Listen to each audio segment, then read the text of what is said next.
जैसे कि हर किसी को पता है कि अभी एलपीजी गैस की काफ़ी ज़्यादा प्रॉब्लम चल रही है, गैस जल्दी नहीं मिल रही है और अगर बुकिंग हो भी जा रही है तो भी गैस मिलने में काफ़ी ज़्यादा दिक्कत हो रही है। तो उसी को देखते हुए ज़्यादातर लोग इंडक्शन चूल्हे का यूज़ कर रहे हैं। इंडक्शन चूल्हे का अभी बहुत ज़्यादा भरमार है, मतलब मार्केट में इतना ज़्यादा इंडक्शन चूल्हा बिक रहा है, लोग इतना ज़्यादा खरीद रहे हैं कि इसका रेट भी काफ़ी ज़्यादा बढ़ गया है। और ये जो मेरा इंडक्शन चूल्हा है ना, काफ़ी पुराना है और अभी भी आप देख पा रहे होंगे मैं इसका यूज़ करती हूँ। मतलब पहले थोड़ा कम यूज़ करती थी, लेकिन अभी जब से गैस की प्रॉब्लम हुई है ना, तब से पर डे इसका यूज़ करती हूँ। अब बहुत सारे ऐसे कमेंट्स आते हैं कि इसका यूज़ किस तरह से करना है या फिर कौन से बर्तन में खाना बनता है, कौन से बर्तन में नहीं बनता है। तो कुछ तो मैं आपके कमेंट्स यहाँ पर लूँगी, उसी से रिलेटेड वीडियो बना रही हूँ और कुछ हो सकता है आपके दिमाग में भी आती हों ये बातें। तो उसी को देखते हुए मैं पूरा एक वीडियो तैयार कर रही हूँ, तो आप वीडियो पूरा ज़रूर देखिएगा, क्योंकि इस वीडियो में इंडक्शन चूल्हे का यूज़ कैसे करें, साथ ही साथ कौन-सा बर्तन इस पर चढ़ता है या फिर इंडक्शन चूल्हे का रख-रखाव कैसे करें, बहुत सारी चीज़ें आपको मिलेंगी, तो आप वीडियो पूरा ज़रूर देखिएगा।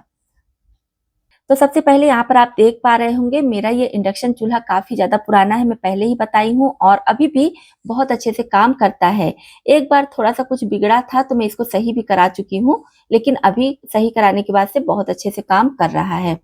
और यहाँ पर देखिए मैं कई सारे बर्तन ली हूँ, जैसे कि एल्यूमीनियम के, लोहे के और स्टील के, नॉन स्टिक, मतलब कई सारे बर्तन हैं। सभी को मैं इस पर यूज़ करके दिखाऊँगी कि कौन-कौन सा बर्तन इस पे चलता है, कौन-सा नहीं। सबसे पहला जो मेरा बर्तन है वो है ये स्टेनलेस स्टील का प्रेशर कुकर। इसका ये तला आप देख पा रहे होंगे बिल्कुल फ्लैट है, तो जब भी आप इंडक्शन चूल्हे के लिए बर्तन खरीदिए ना, तो ध्यान रखिए कि स्टेनलेस स्टील का हो और फ्लैट तले का हो। जैसे कि ये भगोना है, ये फ्लैट तले का नहीं है, ये बाहर की तरफ उभरा हुआ है, तो ये भी इंडक्शन चूल्हे पर काम करेगा, लेकिन अच्छे से सेट नहीं होगा। इसका जो बेस है वो फ्लैट रहेगा तो बहुत अच्छे से सेट होता है। जैसे कि ये प्रेशर कुकर आप देख पा रहे होंगे, इस पर टेम्परेचर एक बराबर लगेगा, खाना जल्दी से कुक होगा।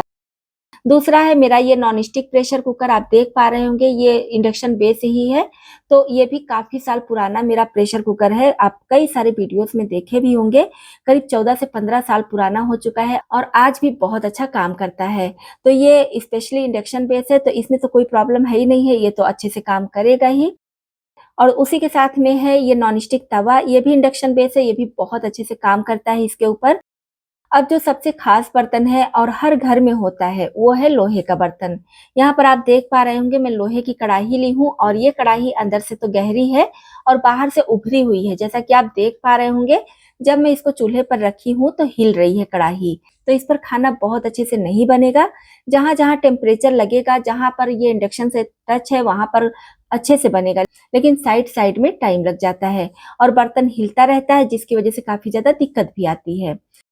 अब उसी के साथ ही मेरे पास देखिए ये भी लोहे की कढ़ाई है और इसका तला आप देख पा रहे होंगे फ्लैट है। तो ये इंडक्शन चूल्हे पर बहुत अच्छे से काम करता है, अच्छे से फिट हो जाता है और टेम्परेचर भी एक बराबर लगता है। तो लोहे का बर्तन भी इंडक्शन चूल्हे पर बहुत अच्छे से काम करता है। बस आप ध्यान रखिए कि जब भी लोहे का बर्तन लीजिए तो फ्लैट हो तो ज़्यादा अच्छा है। और यहाँ पर ये रोटी बनाने वाला तवा है, तो ये भी इंडक्शन चूल्हे पर बहुत अच्छे से काम करता है। बस प्रॉब्लम वही होती है कि जैसे बीच में जहाँ पर ये टच है इंडक्शन चूल्हे से, वहाँ पर इस पे टेम्परेचर ज़्यादा लगता है और जो साइड में टच नहीं है, वहाँ पर टेम्परेचर कम लगता है। इसकी वजह से रोटी बीच से जलने लगती है। तो तवा भी लेते समय आप ध्यान रखिए कि फ्लैट तले का तवा लेंगे तो इंडक्शन पे बहुत अच्छे से काम करेगा। उस पर आप रोटियाँ बना सकती हैं टेम्परेचर अपने हिसाब से सेट करके। अब यहाँ पर मेरे पास देखिए एल्यूमीनियम की कढ़ाई है, तो ये इसके ऊपर बिल्कुल भी काम नहीं करेगा। एल्यूमीनियम का बर्तन हो गया या तो फिर मिट्टी का बर्तन हो गया या फिर नॉन स्टिक, बहुत सारे ऐसे बर्तन होते हैं जिसमें इंडक्शन बेस नहीं होता है, तो वो बर्तन इस पर काम नहीं करता है। तो यहाँ पर आप समझ ही गए होंगे कि इंडक्शन पे चलाने के लिए आप स्टील का बर्तन ले सकते हैं, लोहे का ले सकते हैं और नॉन स्टिक भी ले सकते हैं, लेकिन नॉन स्टिक जो है वो इंडक्शन बेस वाला होना चाहिए।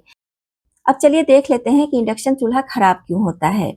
वैसे तो इसके खराब होने के कई सारे कारण हो सकते हैं, जैसे कि टेम्परेचर कभी-कभी बहुत ज़्यादा हो जाता है या फिर बहुत ज़्यादा डाउन हो जाता है, तो भी ये खराब हो सकता है और उसी के साथ-साथ कुछ गलतियाँ हमारी भी होती हैं। अब यहाँ पर आप देख पा रहे होंगे मैं छोटी-छोटी कटोरियाँ ली हूँ, तो अगर इंडक्शन पे हम इस तरह से छोटी कटोरी रखेंगे, जैसे होता है ना कभी थोड़ा-सा कुछ खाना बच गया, तो कटोरी में रखा है, उसी कटोरी को इसके ऊपर रख दिए कि इसको हम गरम कर लेते हैं। तो उससे क्या होता है हमारा बिजली भी ज़्यादा खर्चा होता है और जो इसका कॉइल है ना वो पूरा कॉइल हीट होता है, लेकिन जो बर्तन रखा रहता है वो थोड़ी-सी दूरी पर रखा रहता है। तो इसकी वजह से भी कॉइल के जलने का डर होता है। तो जब भी आप कोई बर्तन रखिए तो ये ध्यान रखिए कि जो बर्तन का बेस है वो बहुत कम दूरी में ना हो, मतलब कि जो सर्किल इस पर बना है ना, सर्किल तक हो या सर्किल से थोड़ा बाहर हो या सर्किल से थोड़ा-सा कम हो। लेकिन बहुत छोटा बर्तन नहीं रखिएगा, जैसे कि कटोरी, ग्लास, बहुत से घरों में देखी हूँ ग्लास में दूध रखा है और दूध को इंडक्शन चूल्हे पर चढ़ा दी है, ग्लास में गरम हो रहा है। तो इस पर बहुत ज़्यादा छोटे बर्तन रखने की वजह से भी कॉइल हमारा एक्स्ट्रा जलता है, जिसकी वजह से जल्दी खराब होता है। और दूसरा है कि जब भी आप इंडक्शन चूल्हे पर दूध या फिर चाय वगैरह बनाइए, तो ध्यान देते रहिए कि उबाल खाकर बाहर की तरफ ना गिरे। और अगर भूले-भटके कभी गिर जा रहा है, तो सबसे पहले आप इसका स्विच ऑफ कीजिए, प्लग निकालिए और अच्छे से इसको साफ कर लीजिए। उसके बाद दोबारा से इसको चलाइएगा। ऐसा नहीं कीजिए कि दूध गिर गया या फिर चाय गिर गई या फिर किसी भी तरह का खाना गिर गया और फिर भी आप उसके ऊपर खाना बनाए जा रही हैं। तो ऐसा करने से भी इंडक्शन चूल्हा जल्दी खराब होता है। चलिए देख लेते हैं कि इंडक्शन चूल्हे की साफ-सफाई कैसे करें।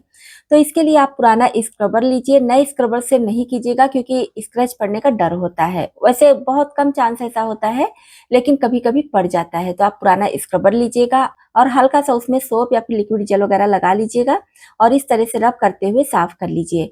उसके बाद हल्के गीले कपड़े से पोंछ दीजिए, फिर चाहे तो सूखे कपड़े से पोंछ दीजिए। मतलब सब तरफ से अच्छे से इसको साफ करना ज़रूरी है, क्योंकि अगर इसमें कहीं से भी थोड़ा-सा जूठा वगैरह लगा रह गया ना, तो छोटे-छोटे कॉकरोच इसके अंदर चले जाते हैं। तो चूल्हे की सफाई अच्छे से कीजिएगा, कहीं भी जूठा वगैरह ना लगा रहे। और इंडक्शन चूल्हे को धुलना भी नहीं होता है। अगर आप धुलेंगे तो इसके अंदर पानी जा सकता है, जिसकी वजह से खराब होने का डर होता है।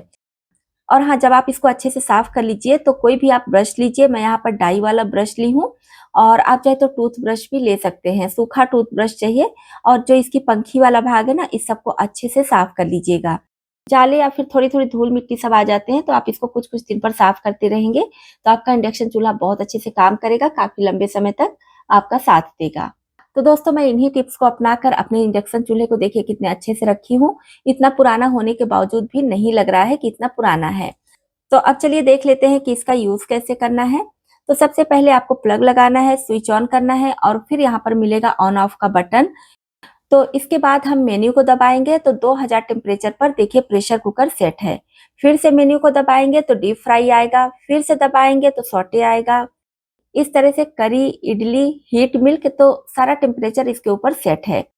अब आप अगर टेम्परेचर कम करना चाहते हैं तो डाउन पर दबाकर कम कर दीजिए और कम करने के बाद फिर आपको लग रहा है कि नहीं थोड़ा-सा टेम्परेचर बढ़ाना है तो फिर अप पर दबाकर बढ़ा दीजिए। मेरा तो ये प्रेस्टीज का इंडक्शन चूल्हा है तो मैं इसी का सारा फंक्शन आपको बताई हूँ। आपका हो सकता है किसी और ब्रांड का हो, तो लगभग सबका सिस्टम एक ही जैसा होता है। थोड़ा बहुत इधर-उधर हो सकता है लेकिन ज़्यादातर में मैं देखी हूँ एक ही जैसा सिस्टम होता है। तो इसमें कुछ भी सेट करने की ज़रूरत नहीं है, सारा सेटिंग वहीं से रहता है। बस आपको ऑन करने के बाद मेन्यू दबाना है, जो भी आपको बनाना है मेन्यू उस पर सेट कर दीजिए। उसके बाद अपने हिसाब से टेम्परेचर को डाउन या फिर अप करते रहिए। तो बहुत आसान है इंडक्शन चूल्हे को चलाना, बिल्कुल भी मुश्किल नहीं है। वैसे ज़्यादातर लोगों को तो पता ही है, लेकिन ये वीडियो उनके लिए है जिनको नहीं पता है या फिर आजकल के जो बच्चे हैं, बिगिनर हैं, बाहर रह रहे हैं, पढ़ाई कर रहे हैं, उनको भी गैस नहीं मिल रही है, इंडक्शन चूल्हे पर खाना बनाने की सोच रहे हैं या बना रहे हैं, सारा फंक्शन नहीं पता है, तो ये वीडियो उनके लिए बहुत ज़्यादा काम का है। और इधर जो घड़ी बनी हुई है ना, ये अगर आप कुछ सेट करना चाहते हैं अपने हिसाब से, तो फिर आप इसका यूज़ कीजिए, नहीं तो फिर इसका यूज़ करने की ज़रूरत नहीं पड़ती है। जैसे कि डोसा या फिर चपाती वगैरह बना रहे हैं, तो आप इसको इस पर सेट कर दीजिए अपने हिसाब से टेम्परेचर, तो बार-बार टेम्परेचर अप डाउन करने की ज़रूरत नहीं पड़ेगी। प्रीसेट है ये, जैसे आप कोई खाना बनाने वाले हैं और सोच रहे हैं कि 10 मिनट के बाद ये बनना शुरू हो, तो यहाँ पर आप प्रीसेट करके रख सकते हैं। 10 मिनट के बाद अपने आप से इंडक्शन चूल्हा ऑन हो जाएगा और खाना आपका बन जाएगा। और इसमें अगर आप कोई चीज़ सेट कर दिए हैं, उसको हटाना है तो कैंसल करना है, इसके नाम से ही पता है। और फिर यहाँ पर टाइमर है, कौन-सा खाना कितनी देर में बनने वाला है। अगर आप सेट कर देंगे तो बार-बार आपको उस खाने को चलाने की ज़रूरत नहीं पड़ेगी। जैसे कि मान लीजिए आप सब्ज़ी बना रहे हैं, आपको पता है कि ये सब्ज़ी 10 मिनट में बन जाएगी और सब्ज़ी के जलने का डर भी नहीं है, तो आप टाइमर सेट कर दीजिए और आपको बार-बार सब्ज़ी को चलाने की ज़रूरत नहीं पड़ेगी। मैं तो इन सब का यूज़ ना के बराबर करती हूँ।